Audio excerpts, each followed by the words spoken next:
ओम नमः शिवाय।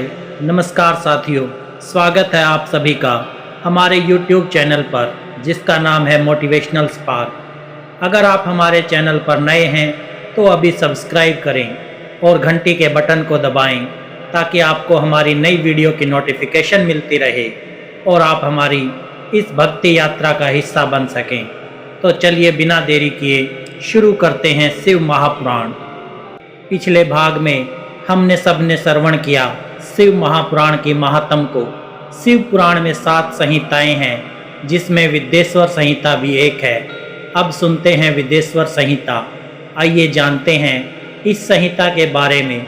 शिव पुराण की विदेश्वर संहिता में कुल 20 अध्याय हैं। इसमें शिवरात्रि व्रत का महत्व, पंचकृत्य का महत्व, ओंकार का महत्व, शिवलिंग पूजन के साथ ही दान आदि के महत्व के बारे में विस्तार पूर्वक बताया गया है।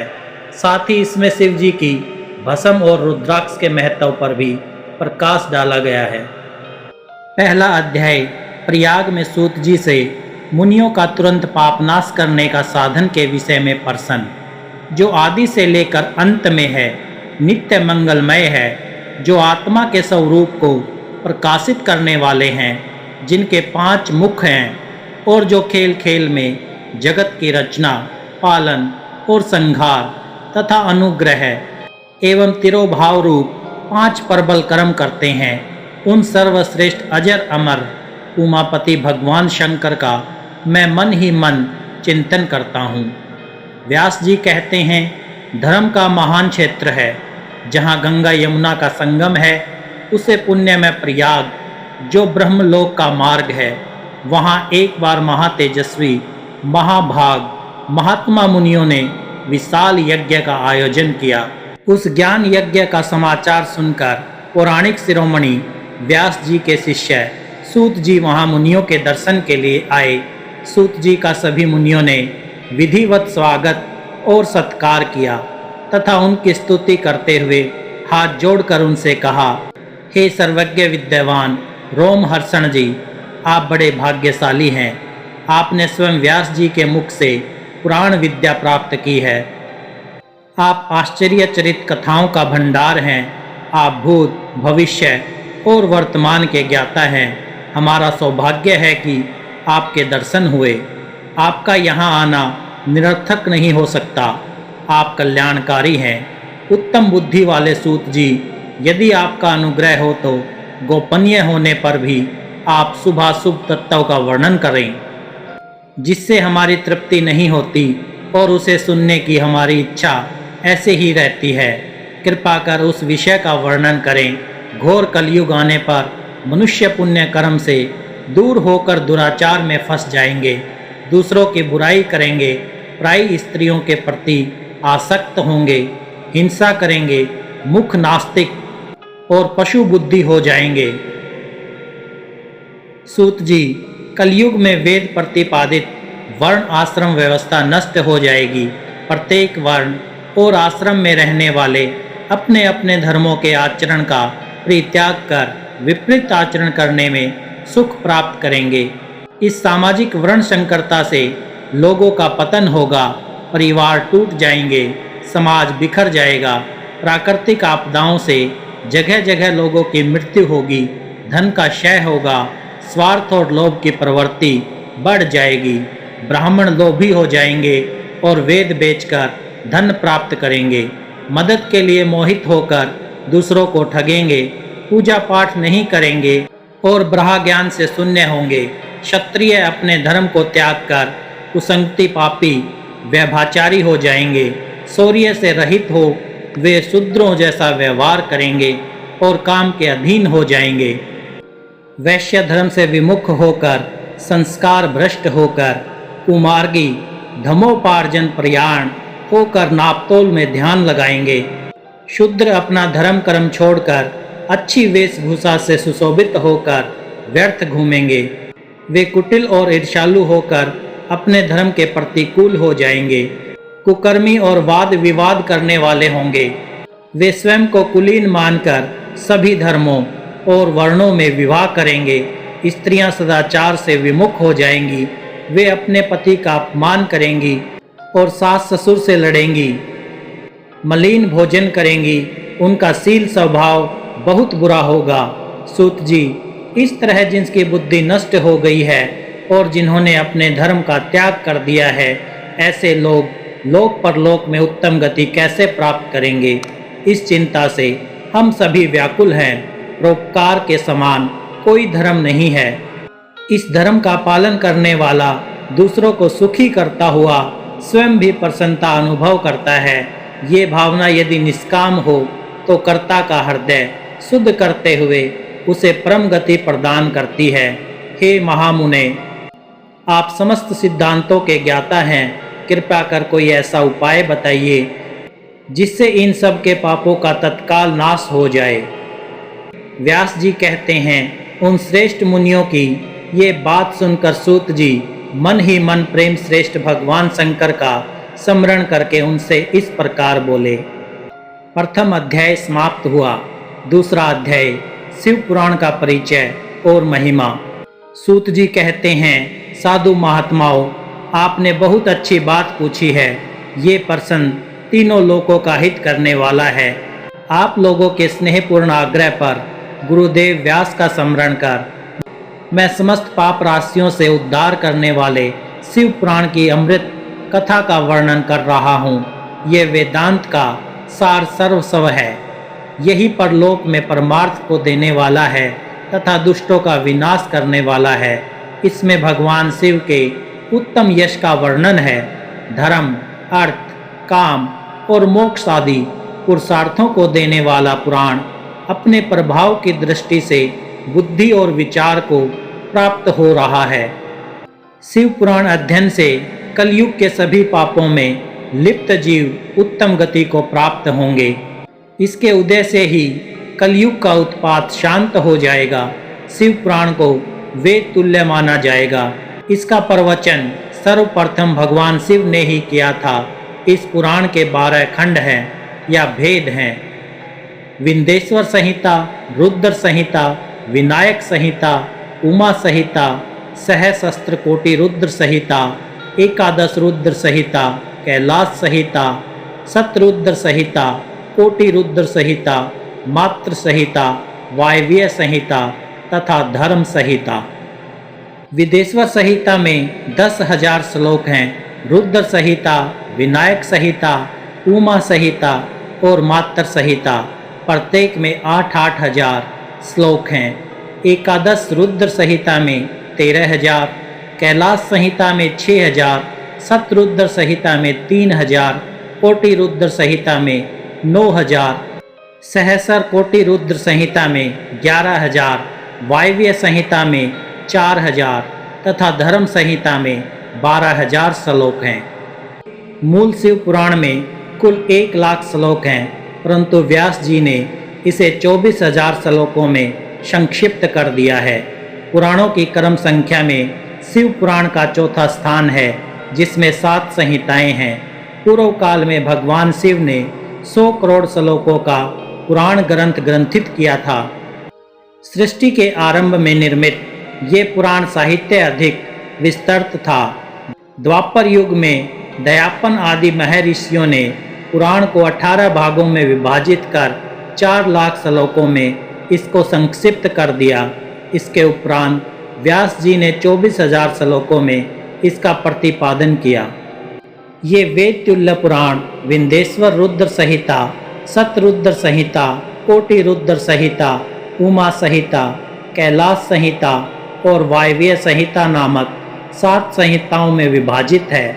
ये 7 संहिताओं वाला शिव पुराण वेद के समान प्रमाणिक तथा उत्तम गति प्रदान करने वाला है। इस निर्मल शिव पुराण की रचना भगवान शिव द्वारा की गई है तथा इसको संक्षेप में संकलित करने का श्रेय व्यास जी को जाता है। शिव पुराण सभी जीवों का कल्याण करने वाला है, सभी पापों का नाश करने वाला है। यही सत्पुरुषों को कल्याण प्रदान करने वाला है। ये तुलना रहित है तथा इसमें वेद प्रतिपादित अद्भुत ज्ञान तथा निष्कपट धर्म का प्रतिपादन है। शिव पुराण श्रेष्ठ मंत्र समूहों का संकलन है तथा ये सभी के लिए शिव धाम की प्राप्ति का साधन है। समस्त पुराणों में सर्वश्रेष्ठ शिव पुराण ईर्षा रहित अंतकरण वाले विद्वानों के लिए जानने की वस्तु है। इसमें परमात्मा का गान किया गया है। इस अमृतमय शिव पुराण को आदर से पढ़ने और सुनने वाला मनुष्य भगवान शिव का प्रिय होकर परम गति को प्राप्त करता है। अध्याय 2 समाप्त हुआ। अध्याय 3 श्रवण कीर्तन और मनन साधनों की श्रेष्ठता। व्यास जी कहते हैं, सूत जी के वचनों को सुनकर सभी महर्षि बोले, भगवान आप वेद तुल्य अद्भुत एवं पुण्यमय शिव पुराण की कथा सुनाइए। सूत जी ने कहा, हे महर्षिगण, आप कल्याणमय भगवान शिव का स्मरण करके वेद के सार से प्रकट शिव पुराण की अमृत कथा सुनिए। शिव पुराण में भक्ति, ज्ञान और वैराग्य का गान किया गया है। जब सृष्टि आरंभ हुई तो 6 कुलों के महर्षि आसपास में वाद विवाद करने लगे। अमुक वस्तु उत्कृष्ट है, अमुक नहीं। जब इस विवाद ने बड़ा रूप धारण कर लिया तो सभी अपनी शंका के समाधान के लिए सृष्टि के रचना करने वाले अविनाशी ब्रह्मा जी के पास जाकर हाथ जोड़कर कहने लगे, हे प्रभु, आप संपूर्ण जगत को धारण कर उसका पोषण करने वाले हैं। प्रभु, हम जानना चाहते हैं कि संपूर्ण तत्वों से परे परातत्व पुराण पुरुष कौन है। ब्रह्मा जी ने कहा, ब्रह्मा, विष्णु, रुद्र और इंद्र आदि से युक्त संपूर्ण जगत समस्त भूतों एवं इंद्रियों के साथ पहले प्रकट हुआ है। वे देव महादेव ही सर्वज्ञ और संपूर्ण है। भक्ति से ही इनका साक्षात्कार होता है, दूसरे किसी उपाय से इनका दर्शन नहीं होता। भगवान शिव में अटूट भक्ति मनुष्य को संसार बंधन से मुक्ति दिलाती है।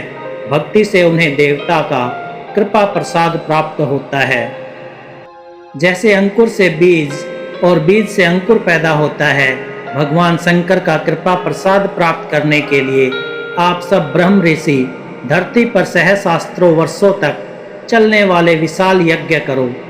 यज्ञपति भगवान शिव की कृपा से ही विद्या के सार तत्व साध्य साधन का ज्ञान प्राप्त होता है। शिव पद की प्राप्ति साध्य और उनकी सेवा ही साधन है तथा जो मनुष्य बिना किसी फल की कामना किए उनकी भक्ति में डूबे रहते हैं वही साधक है। कर्म के अनुष्ठान से प्राप्त फल को भगवान शिव के श्री चरणों में समर्पित करना ही परमेश्वर की प्राप्ति का उपाय है तथा यही मोक्ष प्राप्ति का एकमात्र साधन है। साक्षात महेश्वर ने ही भक्ति के साधनों का प्रतिपादन किया है। कान से भगवान के नाम, गुण और लीलाओं का श्रवण, वाणी द्वारा उनका कीर्तन तथा मन में उनका मनन शिव पद की प्राप्ति के महान साधन है तथा इन साधनों से ही संपूर्ण मनोरथों की सिद्धि होती है। जिस वस्तु को हम प्रत्यक्ष अपनी आंखों के सामने देख सकते हैं उनकी तरफ आकर्षण स्वाभाविक है, परंतु जिस वस्तु को प्रत्यक्ष रूप से देखा नहीं जा सकता उसे केवल सुनकर और समझकर ही आपको प्राप्ति के लिए प्रयत्न करना चाहिए। अतः श्रवण पहला साधन है। श्रवण द्वारा ही गुरु मुख से तत्व को सुनकर श्रेष्ठ बुद्धि वाला विद्वान अन्य साधन कीर्तन और मनन की शक्ति व सिद्धि प्राप्त करने का यत्न करता है। मनन के बाद इस साधन की साधना करते रहने से धीरे धीरे भगवान शिव का संयोग प्राप्त होता है और लौकिक आनंद की प्राप्ति होती है। भगवान शिव की पूजा, उनके नामों का जाप तथा उनके रूप, गुण, विलास के हृदय में निरंतर चिंतन को ही मनन कहा जाता है। महेश्वर की कृपा दृष्टि से उपलब्ध इस साधन को ही प्रमुख साधन कहा जाता है। अध्याय 3 समाप्त। चौथा अध्याय सनत कुमार व्यास संवाद। सूत जी कहते हैं, हे मुनियों, इस साधन का महात्म्य बताते समय एक प्राचीन वार्तांत का वर्णन करूंगा जिसे आप ध्यान पूर्वक सुने। बहुत पहले की बात है। पराशर मुनि के पुत्र मेरे गुरु वेद व्यास जी सरस्वती नदी के तट पर तपस्या कर रहे थे। एक दिन सूर्य के समान तेजस्वी विमान से यात्रा करते हुए भगवान सनत कुमार वहां जा पहुँचे। मेरे गुरु ध्यान में मगन थे। जागने पर अपने सामने सनत कुमार जी को देखकर वे बड़ी तेजी से उठे और उनके चरणों का स्पर्श कर उन्हें अर्घ्य देकर योग्य आसन पर विराजमान किया। प्रसन्न होकर सनत कुमार जी गंभीर वाणी में बोले, मुनि तुम सत्य का चिंतन करो। सत्य तत्व का चिंतन ही श्रेय प्राप्ति का मार्ग है। इसी से कल्याण का मार्ग प्रशस्त होता है। यही कल्याणकारी है। ये जब जीवन में आ जाता है तो सब सुंदर हो जाता है। सत्य का अर्थ है सदैव रहने वाला। इस काल का कोई प्रभाव नहीं पड़ता। ये सदा एक समान रहता है। सनत कुमार जी ने महर्षि वेद व्यास को आगे समझाते हुए कहा, महर्षि सत्य पदार्थ भगवान शिव ही है। भगवान शंकर का श्रवण, कीर्तन और मनन ही उन्हें प्राप्त करने के सर्वश्रेष्ठ साधन है। पूर्व काल में मैं दूसरे अनेकानेक साधनों के भ्रम में पड़ा घूमता हुआ तपस्या करने मंदराचल पर्वत पर जा पहुंचा। कुछ समय बाद महेश्वर शिव की आज्ञा से सबके साक्षी तथा शिव गणों के स्वामी नंदिकेश्वर वहां आए और स्नेहपूर्वक मुक्ति का साधन बताते हुए बोले, भगवान शंकर का श्रवण, कीर्तन और मनन ही मुक्ति का स्रोत है। ये बात मुझे स्वयं देवादिदेव भगवान शिव ने बताई है। अतः तुम इन्हीं साधनों का अनुष्ठान करो। व्यास जी से ऐसा कहकर अनुगामियों सहित सनत कुमार ब्रह्मधाम को चले गए। इस प्रकार इस उत्तम वार्तांत का संक्षेप में वर्णन किया है। ऋषि बोले, सूत जी आपने श्रवण, कीर्तन और मनन को मुक्ति का उपाय बताया है, किंतु जो मनुष्य इन तीनों साधनों में असमर्थ हो वो मनुष्य कैसे मुक्त हो सकता है? किस कर्म के द्वारा बिना यत्न के ही मोक्ष मिल सकता है? अध्याय 4 समाप्त हुआ। अध्याय 5 शिवलिंग का रहस्य एवं महत्व। सूत जी कहते हैं, हे सोनक जी, श्रवण, कीर्तन और मनन जैसे साधनों को करना प्रत्येक के लिए सुगम नहीं है। इसके लिए योग गुरु और आचार्य चाहिए। गुरुमुख से सुनी गई वाणी मन की शंकाओं को दुग्ध करती है। गुरुमुख से सुने शिव तत्व द्वारा शिव के रूप स्वरूप के दर्शन तथा गुणावाद में रसानुभूति होती है, तभी भक्त कीर्तन कर पाता है। यदि ऐसा कर पाना संभव ना हो तो मोक्षार्थी को चाहिए कि वो भगवान शंकर के लिए लिंग एवं मूर्ति की स्थापना करके रोज उसकी पूजा करे। इसे अपनाकर वो इस संसार सागर से पार हो सकता है। संसार सागर से पार होने के लिए इस तरह की पूजा आसानी से भक्ति पूर्वक की जा सकती है। अपनी शक्ति एवं सामर्थ्य के अनुसार धन राशि से शिवलिंग या शिव मूर्ति की स्थापना कर भक्ति भाव से उसकी पूजा करनी चाहिए। मंडप, गोपुर, तीर्थ, मठ एवं क्षेत्र की स्थापना कर उत्सव का आयोजन करना चाहिए तथा पुष्प, धूप, वस्त्र, गंध, दीप तथा पुआ और तरह तरह के भोजन नैवेद्य के रूप में अर्पित करने चाहिए। श्री शिव जी ब्रह्म रूप और निष्कल अर्थात कला रहित भी हैं और कला सहित भी। मनुष्य इन दोनों स्वरूपों की पूजा करते हैं। शंकर जी को ही ब्रह्म पदवी भी प्राप्त है। कलापूर्ण भगवान शिव की मूर्ति पूजा भी मनुष्यों द्वारा की जाती है और वेदों ने भी इस तरह की पूजा की आज्ञा प्रदान की है। सनत कुमार जी ने पूछा, हे नंदिकेश्वर, पूर्व काल में उत्पन्न हुए लिंग, बेर अर्थात मूर्ति की उत्पत्ति के संबंध में आप हमें विस्तार से बताइए। नंदिकेश्वर ने बताया, मुनीश्वर, प्राचीन काल में एक बार ब्रह्मा और विष्णु के मध्य युद्ध हुआ तो उनके बीच स्तंभ रूप में शिव जी प्रकट हो गए। इस प्रकार उन्होंने पृथ्वी लोक का संरक्षण किया। उसी दिन से महादेव जी का लिंग के साथ साथ मूर्ति पूजन भी जगत में प्रचलित हो गया। अन्य देवताओं की साकार अर्थात मूर्ति पूजा होने लगी, जो कि अभीष्ट फल प्रदान करने वाली थी, परंतु शिव जी के लिंग और मूर्ति द्वारा दोनों रूप ही पूजनीय है। अध्याय 5 समाप्त। अध्याय 6 ब्रह्मा विष्णु युद्ध। नंदिकेश्वर बोले, पूर्व काल में श्री विष्णु अपनी पत्नी श्री लक्ष्मी जी के साथ शेष सैया पर शयन कर रहे थे, तब एक बार ब्रह्मा जी वहां पहुँचे और विष्णु जी को पुत्र कहकर पुकारने लगे, पुत्र उठो, मैं तुम्हारा ईश्वर तुम्हारे सामने खड़ा हूँ। ये सुनकर विष्णु जी को क्रोध आ गया, फिर भी शांत रहते हुए वे बोले, पुत्र तुम्हारा कल्याण हो, कहो अपने पिता के पास कैसे आना हुआ। ये सुनकर ब्रह्मा जी कहने लगे, मैं तुम्हारा रक्षक हूँ, सारे जगत का पितामह हूँ, सारा जगत मुझ में निवास करता है। तू मेरी नाभि कमल से प्रकट होकर मुझे ऐसी बातें कर रहा है। इस प्रकार दोनों में विवाद होने लगा। तब वे दोनों अपने को प्रभु कहते कहते एक दूसरे का वध करने को तैयार हो गए। हंस और गरुड़ पर बैठे दोनों परस्पर युद्ध करने लगे। ब्रह्मा जी के वक्षस्थल में विष्णु ने अनेकों अस्त्रों का प्रहार करके उन्हें व्याकुल कर दिया। इससे कुपित हो ब्रह्मा जी ने भी पलटकर भयानक प्रहार किए। उसके पारस्परिक आघातों से देवताओं में हलचल मच गई। वे घबराए और त्रिशूलधारी भगवान शिव के पास गए और उन्हें सारी व्यथा सुनाई। भगवान शिव अपनी सभा में उमा देवी सहित सिंहासन पर विराजमान थे और मंद मंद मुस्कुरा रहे थे। अध्याय 6 समाप्त। अध्याय 7 शिव निर्णय। महादेव जी बोले, पुत्रों, मैं जानता हूँ कि तुम ब्रह्मा और विष्णु के परस्पर युद्ध से बहुत दुखी हो। तुम डरो मत, मैं अपने गणों के साथ तुम्हारे साथ चलता हूँ। तब भगवान शिव अपने नंदी पर आरूढ़ हो देवताओं सहित युद्ध स्थल की ओर चल दिए। वहाँ छिपकर वे ब्रह्मा और विष्णु के युद्ध को देखने लगे।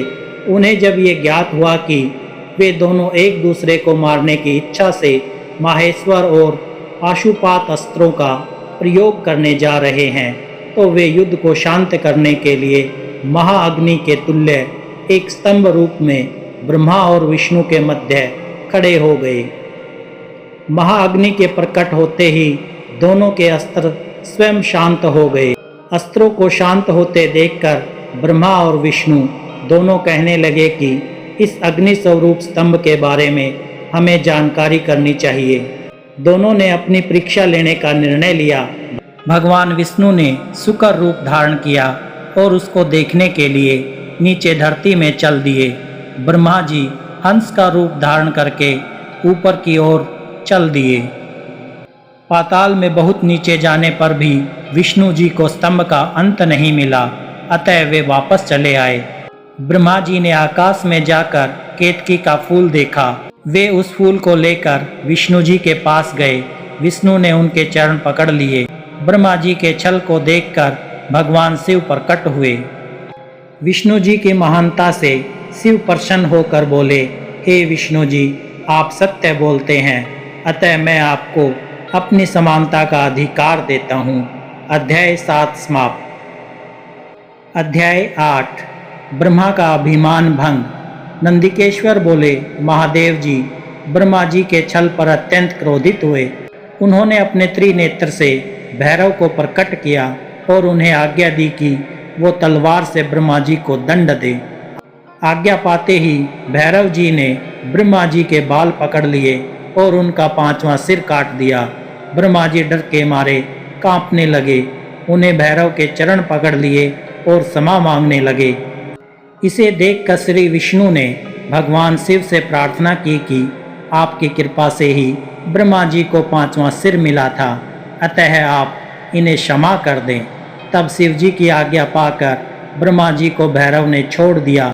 शिव ने कहा, तुमने प्रतिष्ठा और ईश्वरत्व को दिखाने के लिए छल किया, इसलिए मैं तुम्हें श्राप देता हूँ कि तुम सत्कार, स्थान व उत्सव से विहीन रहोगे। ब्रह्मा जी को अपनी गलती का पछतावा हो चुका था। उन्होंने भगवान शिव के चरण पकड़कर क्षमा मांगी और निवेदन किया कि वे उनका 5वां सिर पुनः प्रदान करें। महादेव जी ने कहा, जगत की स्थिति को बिगाड़ने से बचाने के लिए पापी को दंड अवश्य देना चाहिए ताकि लोक मर्यादा बनी रहे। मैं तुम्हें वरदान देता हूँ कि तुम गुणों के आचार्य कहलाओगे और तुम्हारे बिना यज्ञ पूर्ण न होंगे। फिर उन्होंने केतकी के पुष्प से कहा, अरे दुष्ट केतकी पुष्प, अब मेरी पूजा के अयोग्य रहोगे। तब केतकी पुष्प बहुत दुखी हुआ और उनके चरणों में गिरकर माफ़ी मांगने लगा। तब महादेव जी ने कहा, मेरा वचन तो झूठा नहीं हो सकता, इसलिए तू मेरे भक्तों के योग्य होगा। इस प्रकार तेरा जन्म सफल हो जाएगा। अध्याय 8 समाप्त। अध्याय 9 लिंग पूजन का महत्व। नंदिकेश्वर कहते हैं, ब्रह्मा और विष्णु भगवान शिव को प्रणाम कर चुपचाप उनके दाएं बाएं भाग के खड़े हो गए। उन्होंने पूजनीय महादेव जी को श्रेष्ठ आसन पर बैठाकर पवित्र वस्तुओं से उनका पूजन किया। दीर्घ काल तक स्थिर रहने वाली वस्तुओं को पुष्प वस्तु तथा आपातकाल तक टिकने वाली वस्तुओं को प्राकृतिक वस्तु कहते हुए हार, नुपुर, कियूर, किरीट, मणिमय कुंडल, यज्ञोपवीत, उत्तरीय वस्त्र, पुष्पमाला, रेशमी वस्त्र, हार, मुद्रिका, पुष्प, तांबूल, कपूर, चंदन एवं अगरू का अनुलेप, धूप, दीप, श्वेत वस्त्र, श्वेत छत्र, व्यंजन, ध्वजा, चवर तथा अनेक दिव्य उपहारों द्वारा, जिनका वैभव वाणी और मन की पहुँच से परे था, जो केवल परमात्मा के योग्य थे, उनसे ब्रह्मा और विष्णु ने अपने स्वामी महेश्वर का पूजन किया। इससे प्रसन्न होकर भगवान शिव ने दोनों देवताओं से मुस्कुराकर कहा, पुत्र, आज तुम्हारे द्वारा की गई पूजा से मैं बहुत प्रसन्न हूँ। इसी कारण ये दिन परम पवित्र और महान होगा। ये तिथि शिवरात्रि के नाम से प्रसिद्ध होगी और मुझे परम प्रिय होगी। इस दिन जो मनुष्य मेरे लिंग अर्थात निराकार रूप की या मेरी मूर्ति अर्थात साकार रूप की दिन रात निराहार रहकर अपनी शक्ति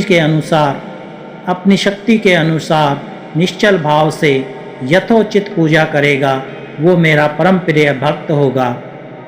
पूरे वर्ष भर निरंतर मेरी पूजा करने पर जो फल मिलता है, वो फल शिवरात्रि को मेरा पूजन करके मनुष्य तत्काल प्राप्त कर लेता है। जैसे पूर्ण चंद्रमा का उदय समुद्र की वृद्धि का अवसर है, उसी प्रकार शिवरात्रि की तिथि मेरे धर्म की वृद्धि का समय है। इस तिथि को मेरी स्थापना का मंगलमय उत्सव होना चाहिए। मैं मार्गशीर्ष मास में आर्द्र नक्षत्र से युक्त पूर्णमासी या प्रतिपाद को ज्योतिर्मय स्तंभ के रूप में प्रकट हुआ था। इस दिन जो भी मनुष्य पार्वती सहित मेरा दर्शन करता है अथवा मेरी मूर्ति या लिंग की झांकी निकालता है, वो मेरे लिए कार्तिकेय से भी अधिक प्रिय है। इस शुभ दिन मेरे दर्शन मात्र से पूरा फल प्राप्त होता है। यदि दर्शन के साथ मेरा पूजन भी किया जाए तो इतना अधिक फल प्राप्त होता है कि वाणी द्वारा उसका वर्णन नहीं किया जा सकता। लिंग रूप में प्रकट होकर मैं बहुत बड़ा हो गया था, अतः लिंग के कारण ये भूतल लिंग स्थान के नाम से प्रसिद्ध हुआ। जगत के लोग इसका दर्शन और पूजन कर सकें, इसके लिए ये अनादि और अंत ज्योति स्तंभ अथवा ज्योतिर्मय लिंग अत्यंत छोटा हो जाएगा। ये लिंग सब प्रकार के भोग सुलभ कराने वाला तथा भोग और मोक्ष का एकमात्र साधन है। इसका दर्शन, स्पर्श और ध्यान प्राणियों को जन्म और मृत्यु के कष्ट से छुड़ाने वाला है।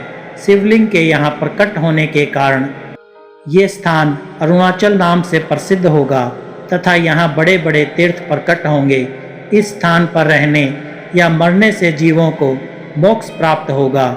मेरे दो रूप हैं, साकार और निराकार। पहले मैं स्तंभ रूप में प्रकट हुआ, फिर अपने साक्षात रूप में। ब्रह्म भाव मेरा निराकार रूप है तथा महेश्वर भाव मेरा साक्षात रूप है। ये दोनों ही मेरे सिद्ध रूप हैं। मैं ही परम ब्रह्म परमात्मा हूँ। जीवों पर अनुग्रह करना मेरा कार्य है। मैं जगत की बुद्धि करने वाला होने के कारण ब्रह्म कहलाता हूँ। सर्वत्र स्थिति होने के कारण मैं ही सबकी आत्मा हूँ।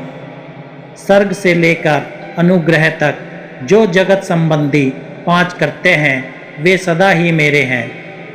मेरी ब्रह्म रूपता का बोध कराने के लिए पहले लिंग प्रकट हुआ फिर अज्ञात ईश्वरत्व का साक्षात कराने के लिए मैं जगदीश्वर रूप में प्रकट हो गया। मेरा सकल रूप मेरे ईश्वरत्व का और निष्काल रूप मेरे ब्रह्म रूप का बोध कराता है। मेरा लिंग मेरा स्वरूप है और मेरे सामीप्य की प्राप्ति कराने वाला है। मेरे लिंग की स्थापना करने वाले मेरे उपासक को मेरी समानता की प्राप्ति होती है तथा मेरे साथ एकत्व का अनुभव करता हुआ संसार सागर से मुक्त हो जाता है। वो जीते जी परम आनंद की अनुभूति करता है, शरीर का त्याग कर शिवलोक को प्राप्त होता है, अर्थात मेरा ही स्वरूप हो जाता है। मूर्ति की स्थापना लिंग की अपेक्षा गौण है। ये उन भक्तों के लिए है जो शिव तत्व के अनुशीलन में सक्षम नहीं है। अध्याय 9 समाप्त। अध्याय 10 प्रणव एवं पंचाक्षर मंत्र की महत्ता। ब्रह्मा और विष्णु ने पूछा, प्रभु सृष्टि आदि 5 कृत्यों के लक्षण क्या है, ये हम दोनों को बताइए। भगवान शिव बोले, मेरे कर्तव्यों को समझना अत्यंत गहन है, तथापि मैं कृपा पूर्वक तुम्हें बता रहा हूँ। सृष्टि, पालन, संहार, तिरोभाव और अनुग्रह मेरे जगत संबंधी 5 कार्य हैं जो नित्य सिद्ध है। संसार की रचना का आरंभ सृष्टि कहलाता है। मुझसे पालित होकर सृष्टि का सुस्थिर रहना उसका पालन है, उसका विनाश ही संहार है। प्राणों के उत्क्रमण को तिरोभाव कहते हैं। इन सब से छुटकारा मिल जाना ही मेरा अनुग्रह अर्थात मोक्ष है। ये मेरे 5 कर्त्य हैं। सृष्टि आदि 4 कर्त्य संसार का विस्तार करने वाले हैं। 5वां कर्त्य मोक्ष का है। मेरे भक्तजन इन 5 कार्यों को 5 भूतों में देखते हैं। सृष्टि धरती पर, स्थिति जल में, संहार अग्नि में, तिरोभाव वायु में और अनुग्रह आकाश में स्थित है।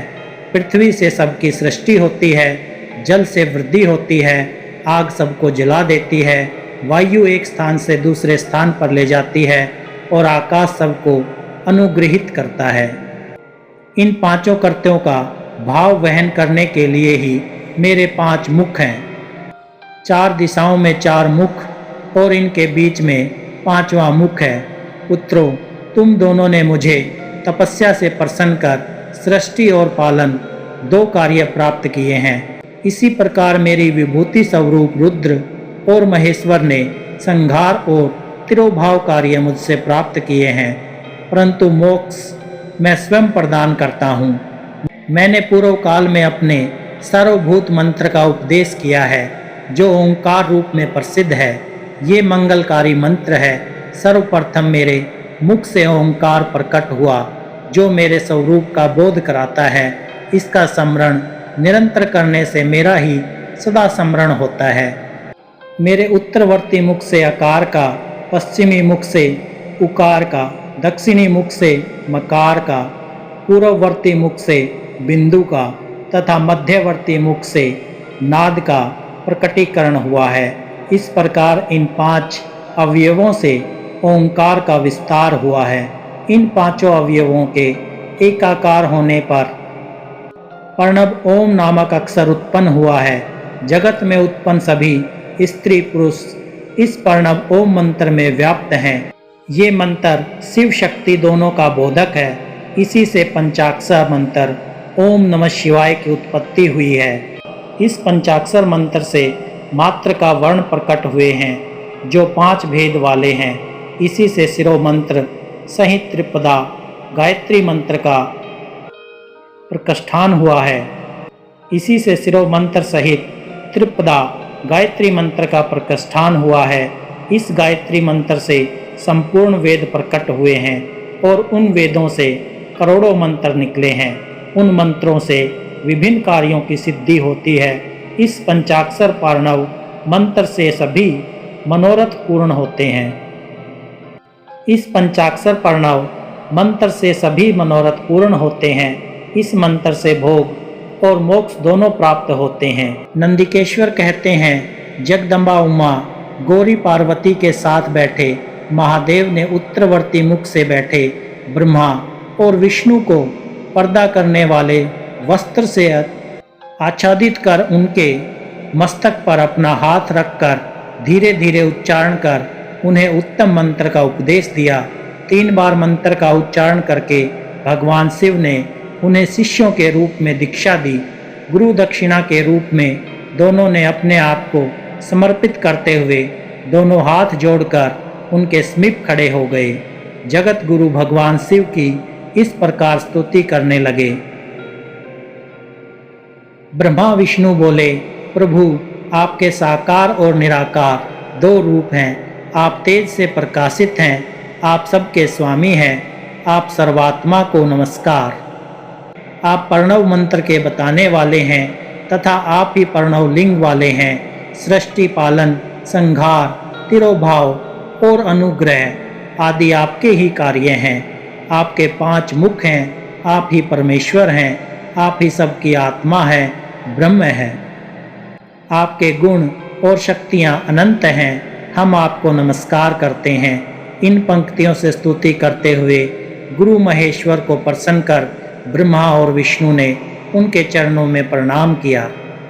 महेश्वर बोले, अर्धा नक्षत्र में चतुर्थी को यदि इस प्रणव मंत्र का जाप किया जाए तो ये अक्षय फल देने वाला है। सूर्य की संक्रांति में महाआद्र नक्षत्र में एक बार किया प्रणव जप करोड़ों गुना जप का फल देता है। मृगशिरा नक्षत्र का अंतिम भाग तथा पुनः वर्षु का शुरू का भाग जो पूजा, होम और तर्पण के लिए सदा आद्र के समान ही है। मेरे लिंग का दर्शन प्रातःकाल अर्थात मध्याह्न से पूर्व काल में करना चाहिए। मेरे दर्शन पूजन के लिए चतुर्थी की तिथि उत्तम है। पूजा करने वालों के लिए मेरी मूर्ति और लिंग दोनों समान हैं, फिर भी मूर्ति की अपेक्षा लिंग का ऊंचा स्थान है। इसलिए मनुष्यों को शिवलिंग का ही पूजन करना चाहिए। लिंग का ओम मंत्र से और मूर्ति का पंचाक्षर मंत्र से पूजन करना चाहिए। शिवलिंग की स्वयं स्थापना करके या दूसरों से स्थापना करवा कर उत्तम द्रव्यों से पूजा करने से मेरा पद सुलभ होता है। इस प्रकार दोनों शिष्यों को उपदेश देकर भगवान शिव अंतर्ध्यान हो गए। 10वां अध्याय समाप्त।